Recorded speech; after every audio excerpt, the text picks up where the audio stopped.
और इस वक्त बड़ी खबर महाराष्ट्र से, जहां शरद पवार का बड़ा ऐलान, जहां शरद पवार ने अपना इस्तीफा वापस लिया है। एनसीपी नेताओं कार्यकर्ताओं की शरद पवार ने बात को माना है और एनसीपी की कमेटी ने शरद पवार का इस्तीफा नामंजूर किया है। मेरे फैसले के बाद पार्टी और आप जनता के बीच नाराजगी थी, आम जनता के बीच में, ऐसा उन्होंने कहा। तो एनसीपी नेताओं कार्यकर्ताओं की शरद पवार ने बात को माना और एनसीपी की कमेटी ने शरद पवार का इस्तीफा नामंजूर किया है। तो इस्तीफा वापस लेने के बाद शरद पवार ने कहा, अपनी प्रतिक्रिया दी और कहा कि मेरे फैसले के बाद पार्टी और आम लोगों में नाराजगी थी, इसको लेकर ये वापस लिया गया। मुंबई से खबर, शरद पवार का ये बड़ा ऐलान है, इस्तीफा वापस लिया है। तो राजनीतिक गलियारों में कई तरह की चर्चाएं इस्तीफे के बाद होने लगी थी, लेकिन अब एनसीपी की कमेटी ने शरद पवार का इस्तीफा नामंजूर किया और शरद पवार ने इस पर प्रतिक्रिया दी। उन्होंने अपना इस्तीफा वापस लिया और उसके बाद उन्होंने कहा कि मेरे फैसले के बाद पार्टी के बीच, कार्यकर्ताओं के बीच नाराजगी थी और इसलिए मैं अपना इस्तीफा वापस लेता हूं।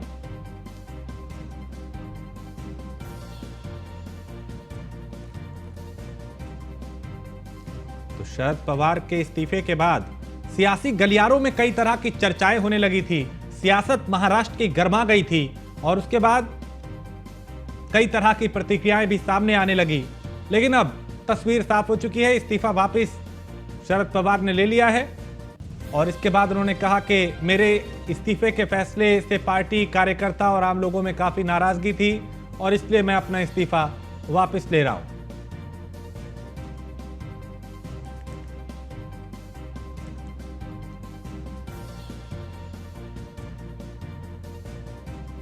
तो एनसीपी नेताओं कार्यकर्ताओं की शरद पवार ने बात को माना, क्योंकि उन पे इस बात का दबाव बनाया जा रहा था कि आप इस्तीफा वापस लें, इस्तीफा ना दें, आप इस पद पे बने रहें। और फरियल हमारी संवाददाता मुंबई से इस पे ज्यादा जानकारी के साथ। फरियल, इस्तीफा वापस लिया है शरद पवार ने, क्या कुछ उनकी प्रतिक्रिया रही, चूंकि उनके इस्तीफे के बाद महाराष्ट्र की सियासत गर्मा गई थी?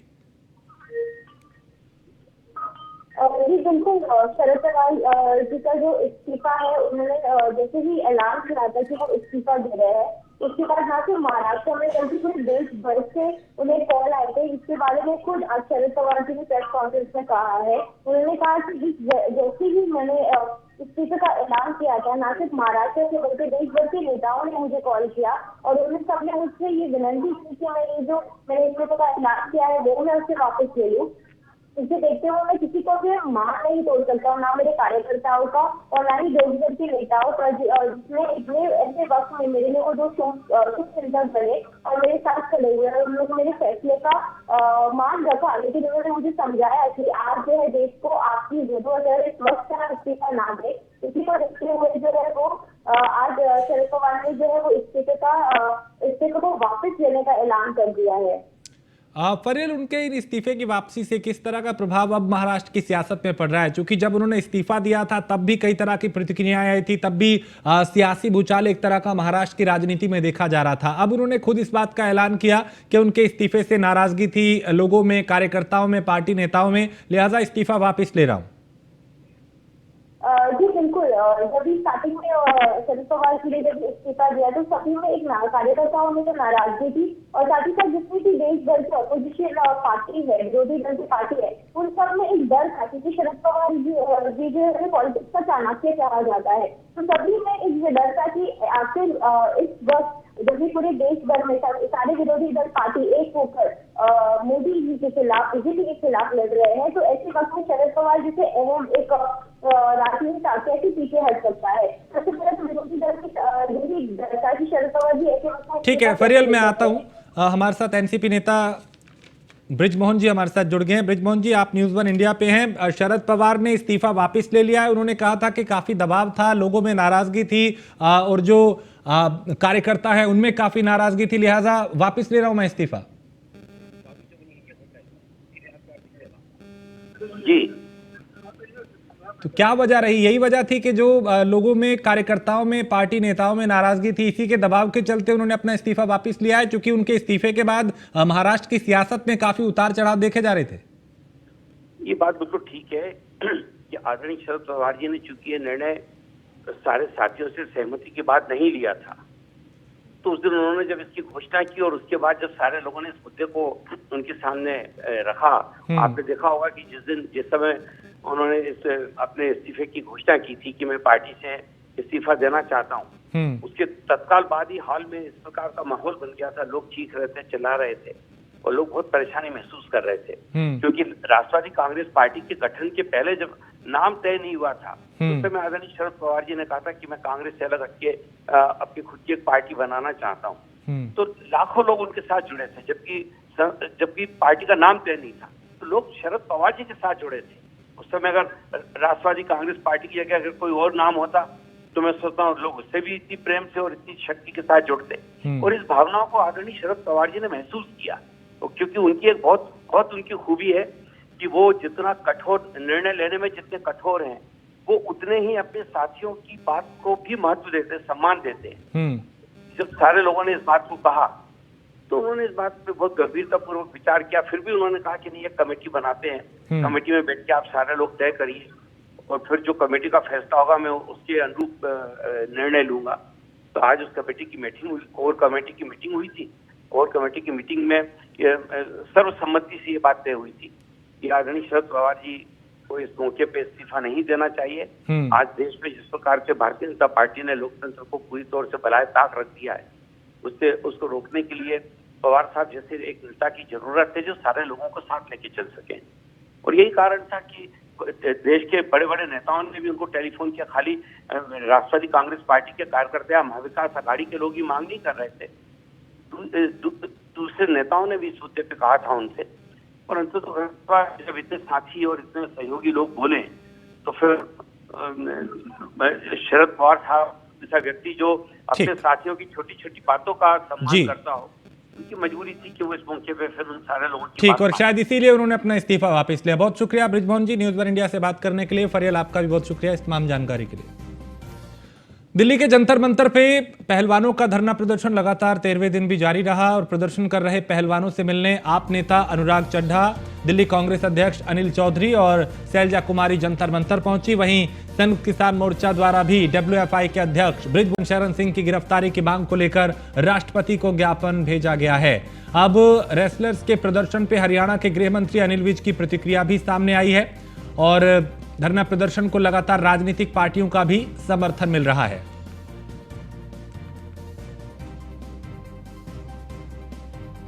तो नरेश टिकैत ने भी पहलवानों का समर्थन किया और पहले भी जंतर मंतर पहुंच पहलवानों का समर्थन कर चुके हैं नरेश टिकैत। और शिरोमणि अकाली दल के वरिष्ठ नेता और पंजाब विधानसभा के पूर्व अध्यक्ष चरणजीत सिंह अटवाल ने आज बीजेपी का दामन थाम लिया। दिल्ली में चरणजीत सिंह अटवाल बीजेपी की सदस्यता उन्होंने ग्रहण की और बीजेपी के राष्ट्रीय अध्यक्ष जेपी नड्डा की मौजूदगी में वो पार्टी में शामिल हुए। अटवाल के बीजेपी में शामिल होने से अकाली दल को बड़ा झटका लगा है। दरअसल जालंधर लोकसभा के उपचुनाव से पहले पंजाब की राजनीति में बड़े फेरबदल देखने को मिल रहे हैं और चरणजीत सिंह अटवाल के बेटे इंदर इकबाल सिंह पहले ही बीजेपी में शामिल हो चुके हैं। बीजेपी में शामिल होने के बाद ही उन्हें जालंधर लोकसभा सीट से उम्मीदवार बनाया गया। वो अपना नामांकन भी दाखिल करवा चुके हैं।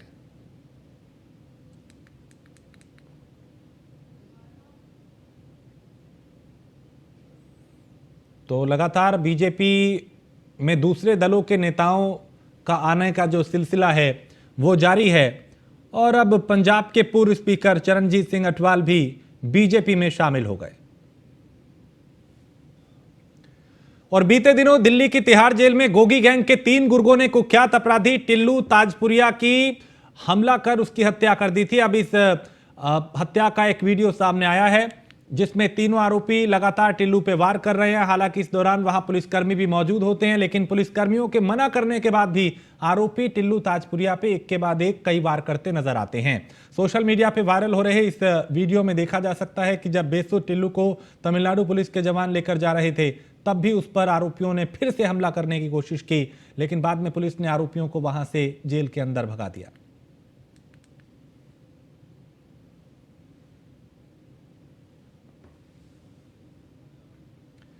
कांग्रेस नेता राहुल गांधी दिल्ली विश्वविद्यालय के पीजी मेंस हॉस्टल पहुंचे, जहां वो छात्रों से मिले और उनसे बात भी की। कांग्रेस नेता राहुल गांधी इससे पहले दिल्ली के मुखर्जी नगर इलाके में संघ लोक सेवा आयोग और कर्मचारी चयन आयोग की परीक्षाओं की तैयारी कर रहे छात्रों से उन्होंने मुलाकात की थी।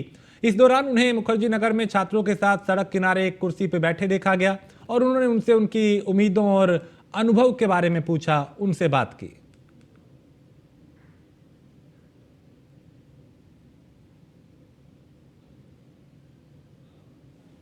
औरंगाबाद में अतिक्रमण के खिलाफ हुई कार्रवाई से वाहन चालकों में हड़कंप मच गया, जिससे जिले के रमेश चौक से लेकर यानी रमेश चौक जो है वहां से लेकर धर्मशाला मोड़ तक जाम की समस्या बनी रहती है।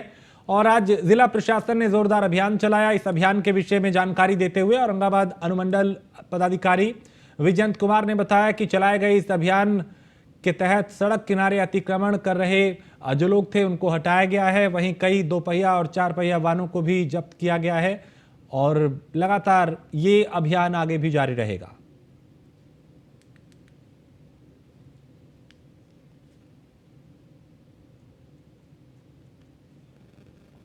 मुख्यमंत्री अशोक गहलोत गुरुवार शाम हेलीकॉप्टर से नाथद्वारा पहुंचे, जहां राजस्थान विधानसभा अध्यक्ष डॉक्टर सीपी जोशी और जिला प्रभारी मंत्री उदयलाल अंजना ने हेलीपैड पे गहलोत का स्वागत किया। और मुख्यमंत्री ने नाथद्वारा मंदिर में नरसिंह चतुर्दशी पे दर्शन किए, पूजा की। इसके साथ ही सीएम हल्दीघाटी युवा महोत्सव के उद्घाटन कार्यक्रम में भी शिरकत करने पहुंचे।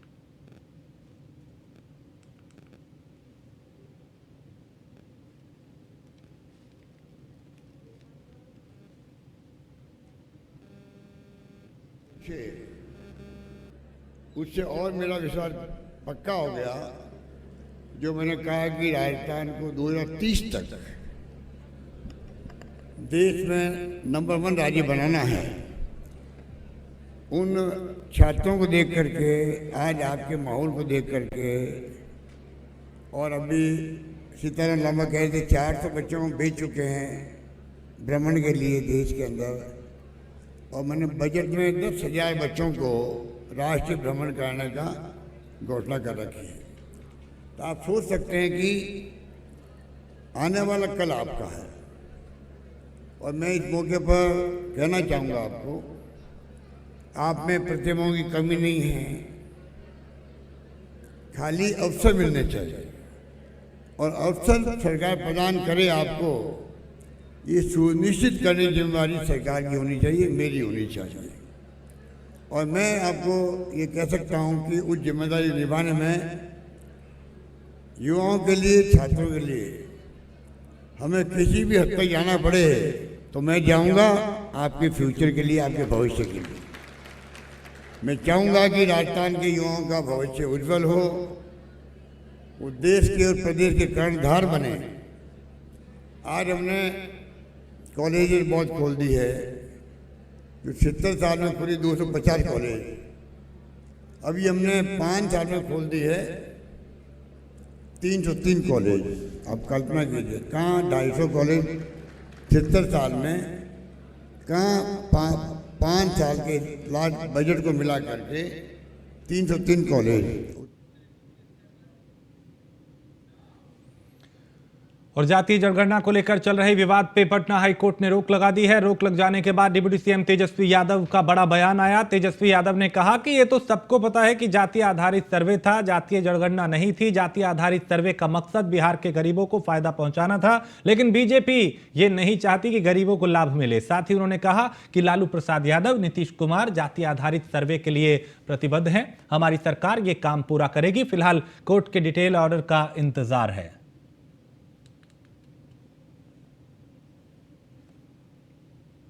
तो जातीय जनगणना पर रोक के बाद तेजस्वी यादव ने बड़ा बयान दिया। एक बार पढ़ा जाए और पढ़ने के बाद ही जो है सरकार का अगला कदम होगा।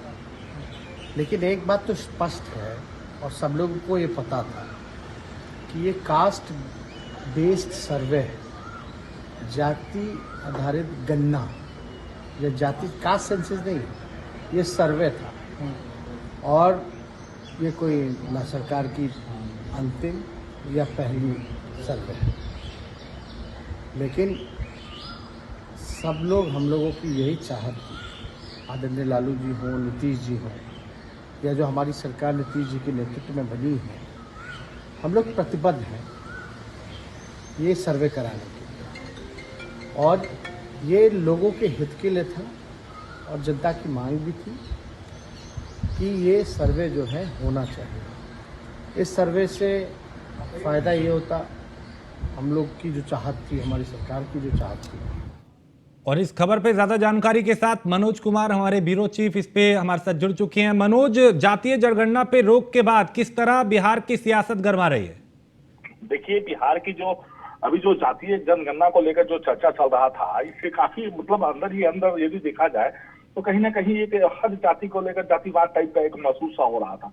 और देखिए, जिस प्रकार अभी हाई कोर्ट द्वारा जो रोक लगा दिया गया, उसके बाद से लगातार विपक्ष, जैसे कि अभी देखिए भाजपा के लोग तरह तरह की ये आप बातें लगा रहे हैं कि ये शुरू से ही चाह थी कि कम से कम ये किसी भी हालत में ये इस तरह का ना हो, और लोग भी काफी नाराज चल रहे थे। अब इसको देखिए, आज डिप्टी सीएम भी काफी सफाई देते हुए नजर आए इस मामले में। उन्होंने ये भी कहा कि इससे हम लोगों को बहुत से अनेक से अपने लाभ गिनवा दिए, लेकिन इन्होंने ये नहीं देखा कि बिहार में जो जाति गणना को लेकर जो बातें चल रही थी, उससे कितना द्वेष फैल रहा था लोगों के बीच में। इसको उन्होंने अनुभव करना उचित नहीं समझा।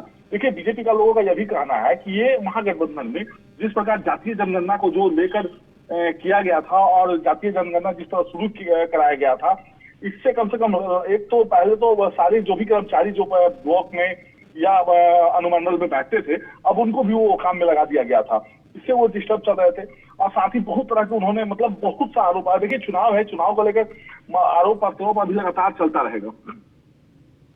ठीक है, बहुत शुक्रिया मनोज इस तमाम जानकारी के लिए। तो जातीय जनगणना पे रोक लगाने के बाद तेजस्वी यादव ने बड़ा बयान दिया और इसके बाद कई तरह की जो सियासी प्रतिक्रियाएं हैं वो भी सामने आने लगी हैं। खबर बिहार के रोहतास से है, जहां जातीय जनगणना पे हाईकोर्ट के द्वारा रोक लगाए जाने के बाद राष्ट्रीय लोक जनशक्ति पार्टी के जिला अध्यक्ष प्रमोद कुमार उर्फ मंटू ने अपनी प्रतिक्रिया दी और सीएम नीतीश कुमार को कानून विरोधी बताया। उन्होंने कहा कि नीतीश कुमार ने राजनीतिक फायदा उठाने के लिए संविधान को रौंदने का काम किया, जिसके दो कारण बिहार में दिखाई दे रहा है। पहला आनंद मोहन की रिहाई और दूसरा जातीय जनगणना।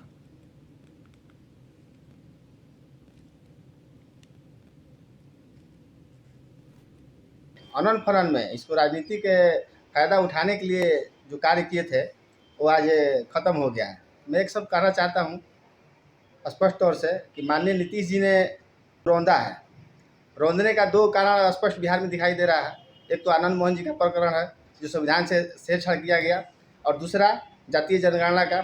इसीलिए आज अपने जो भी चाह रहे हैं जातीय जनगणना करने के लिए, मेरा कहना है जातीय जनगणना कराइए, हम लोग रोक नहीं कर रहे हैं, उसके विरोधी नहीं है, लेकिन नियम कानून हो, केंद्र सरकार को लेके सबको सामंजस्य से बनाया जाए। अनंत फनन में इसको राजनीतिक फायदा उठाने के लिए जो कार्य किए थे वो आज खत्म हो गया है। मैं एक सब कहना चाहता हूँ स्पष्ट तौर से कि माननीय नीतीश जी ने संविधान को रौंदा है।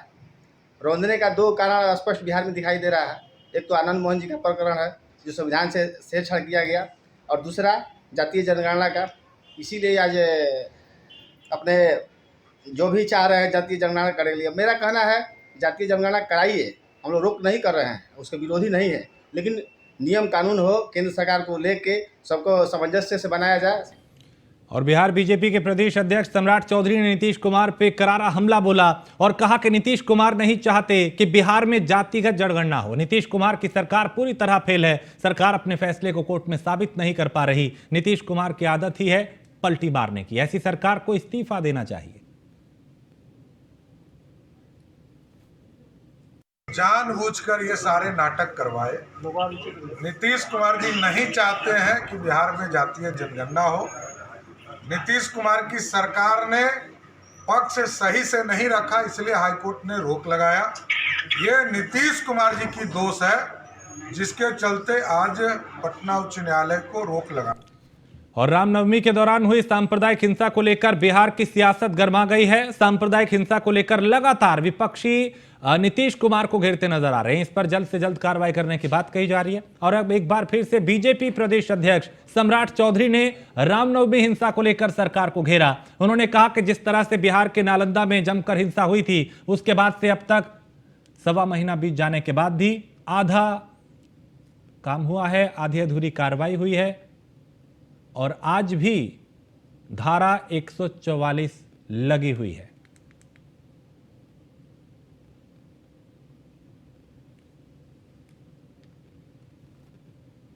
राज स्थापित हो, इसकी चिंता है हम लोगों को।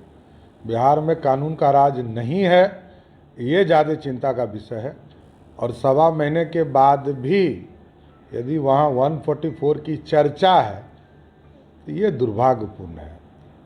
हम तो पूजा करने जा रहे हैं, शांति बहाल हो, राज स्थापित हो, इसकी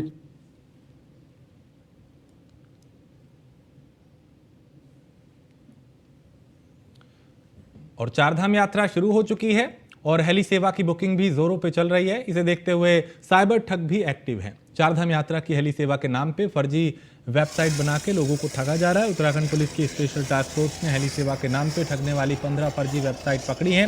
वेबसाइट को तत्काल बंद करा दिया गया है और संचालकों की तलाश की जा रही है। एसएसपी एसटीएफ आयुष अग्रवाल का कहना है कि यात्रियों को भी सलाह दी जाती है कि वो हेली सेवा बुकिंग से पहले जाँच जरूर करें।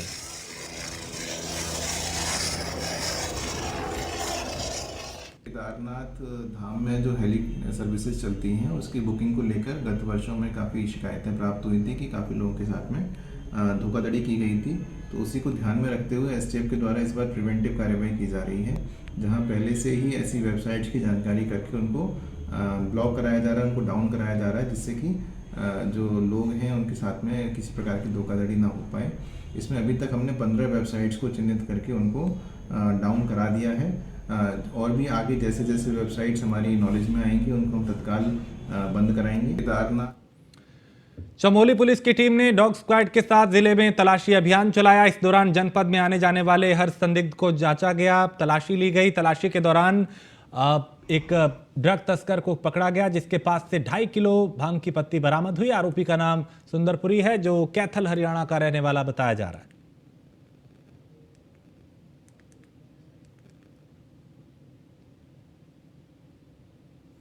कैबिनेट मंत्री गणेश जोशी ने कैंप कार्यालय में विधानसभा क्षेत्र मसूरी के अंतर्गत स्थित टपकेश्वर महादेव मंदिर क्षेत्र में उसके नजदीकी क्षेत्रों से गंदा सीवर लाइन का पानी टपकेश्वर नदी में मिलने के संबंध में कैंट क्षेत्र और जल निगम अधिकारियों के साथ बैठक की। बैठक में मंत्री ने अधिकारियों को जल्द समस्या के समाधान के निर्देश दिए और कहा कि लाखों लोग टपकेश्वर मंदिर में पहुंचते हैं और पूजा करते हैं। उन्होंने कहा कि सीवर के पानी से मंदिर परिसर का पानी अशुद्ध हो रहा है और जनता की आस्था आहत हो रही है।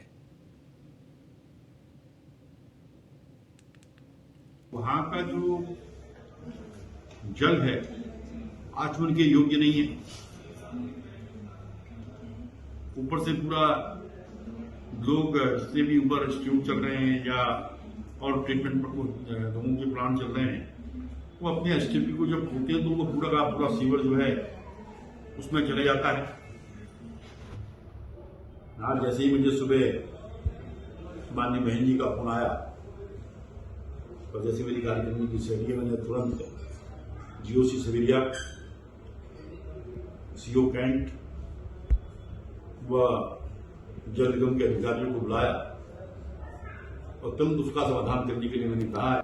और रुद्रपुर विधानसभा क्षेत्र में दुर्गापुर मार्ग में जो जाफरपुर से होते हुए 1 किलोमीटर का लिंक मार्ग है, पूरी तरह से खस्ता हाल है। हल्की बारिश होने से ही पूरी जो रास्ता है वहाँ पे पानी इकट्ठा हो जाता है और लोगों को यहाँ से आने जाने में कई तरह की दिक्कतें होती हैं। लोग कई बार इसकी गुहार लगा चुके हैं, लेकिन कहीं कोई सुनवाई नहीं हो रही।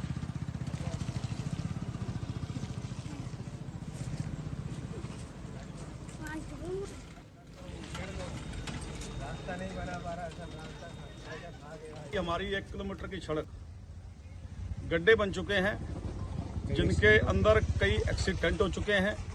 यहाँ तक कि आप हाल देख रहे होंगे, इसके अंदर आप मछलियाँ पाल सकते हैं। छोटे छोटे बच्चे, करीब हमारे गांव के इस टाइम 20,000 से ऊपर की पब्लिक हो चुकी है। कई बार हम मुख्यमंत्री पोर्टल में ये डाल चुके हैं, इसीलिए हम मुख्यमंत्री हाय हाय कर रहे हैं। मुख्यमंत्री पोर्टल में हमने ये कई बार ये रोड डाल चुके हैं कि हार्ड मिक्स से रोड बननी चाहिए। और इस पर कई दुर्घटनाएं हो चुकी हैं। एक बार तो मैं ही गिर चुका हूं। एक बार मेरे सामने एक लेडीज बच्चे को लेके जा रही थी, उसका बहुत ज़्यादा एक्सीडेंट हो गया, बल्कि बच्चे की टांग भी टूट गई। वो लगभग 1-1.5 साल का बच्चा होगा। कई बार हम स्थानीय विधायक से, उस समय ठुकराल जी थे, वर्तमान में सी अरोरा जी हैं, या प्रधान जी कह रहे हैं हमने मुख्यमंत्री पोर्टल पर भी इसको डाल रखा है, तो ये क्यों नहीं बन रहा है? क्या किसी मतलब बहुत बड़े दुर्घटना को जब देखेंगे उसके बाद ही करेंगे? हमारी मांग है कि हमारे गांव का ग्राम सभा भुक्सरा रोड बहुत ही टूटा फूटा है और यहाँ आए दिन कई बच्चे हजारों बच्चे स्कूल से यहाँ जाने के लिए डरते। बच्चे कीचड़ से सन जाते गड्ढे में गिर जाते, बोलते मैं नहीं जाऊंगा इस रोड से। स्कूल जाने के लिए भी बच्चे डरते और कई बुजुर्ग भी, महिलाएं टुकटुक वाले आने से मना कर देते, तो पैदल आते और पैदल से गाड़ियों के कीचड़ के छींटे उनके ऊपर जाते, पत्थर छिटक के उनके मुंह पे लगते, चोटें लगती है लोगों को, जिससे कई एक्सीडेंट भी हो चुका है हमारे यहाँ। भाजपा का विधायक, भाजपा का सांसद, भाजपा के मुख्यमंत्री विधायक जी तो हमारे गांव में अभी तक जीत के भी दर्शन भी नहीं दिए हुए। हम आना नहीं चाहते, शहर भी परेशान, हम भी परेशान है। 2 साल से ऐसे परेशानी है हम लोग। डबल इंजन सरकार है बीजेपी का, उनका नहीं बना रहे क्या? तो कोई सब आ रहा है, कोई इधर हाथ से बना, कोई मशीन से बना, इस चक्कर में कोई वो कर रहा है, पता नहीं है। एक बार बंद तो गया था, लेकिन अब क्या पता, कोई पता नहीं है। परेशानी है बहुत, इतना गड्ढा, कल कोई पलट भी जाता टुक। और इसी के साथ इस बुलेटिन में फिलहाल इतना ही। आप बने रहिए न्यूज़ 1 इंडिया के साथ।